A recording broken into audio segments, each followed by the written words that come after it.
8 মাস বয়সী এক শিশুকে ধর্ষণের পর হত্যার অভিযোগ পাওয়া গেছে। এই ঘটনায় একজনকে আটক করেছে পুলিশ। প্রাথমিকভাবে এই ঘটনাকে হত্যাকাণ্ড বলে মনে করছে আইনশৃঙ্খলা বাহিনী। বিস্তারিত আরফিন শাকিলের রিপোর্টে। প্রতিদিনের মতো রোববার বিকেলেও খেলতে বের হয় শিশুটি। মাগরিবের নামাজের আগে নিয়মিত বাসা ফিরলেও এদিন আর ফিরেনি। সন্তান ঘরে না ফেরায় উদ্বিগ্ন মা খুঁজতে বের হন। প্রতিবেশী এক নারী তাকে জানান, পাশের বাড়ির টয়লেটে রক্তমাখা অবস্থায় তাকে দেখা গেছে। সেখানে গিয়ে দেখা যায় কমোডের ভেতরে শিশুটির মাথা ঢুকিয়ে রাখা হয়েছে।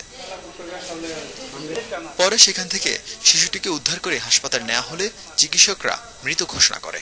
শিশুটির শরীরের বিভিন্ন অংশে আঘাতের চিহ্ন দেখা গেছে। আমি তো ভাবছি ওখানে খেলতেই আছে, পরে আমি বাসায় ছিলাম। পরে ওই বাড়ির একটা মেয়ে এসে বলতেছে কি যে আপনার মেয়ে বাথরুমে পড়ে অজ্ঞান হয়ে গেছে। যাইয়া দেখি যে একজন মহিলা মাথায় নিয়ে পানি দিতেছে কোলে নিয়ে।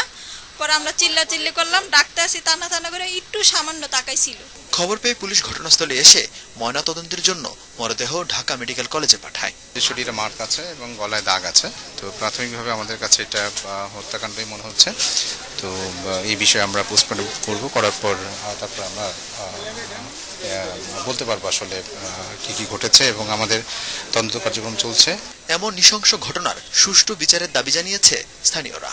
ঘটনার পরপরই কন্যা শিশুদের নিরাপত্তা নিয়ে উদ্বেগ প্রকাশ করেছে বাড্ডাবাসী। আমরা চাকরি করি, গার্মেন্টসে থাকি, আমাদের সন্তানের জন্য ভালো মতো বাঁচতে পারে। পশু অনুযায়ী কাজ করতে ভয় পাবে, যে কাজটা করছে তার উপযুক্ত সাজা হওয়া দরকার।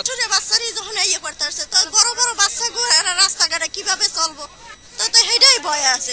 ঘটনার কয়েক ঘন্টা পর অভিযুক্ত সন্দেহে এক দম্পতিকে আটক করেছে পুলিশ। আরফিন শাকিল, 71, ঢাকা।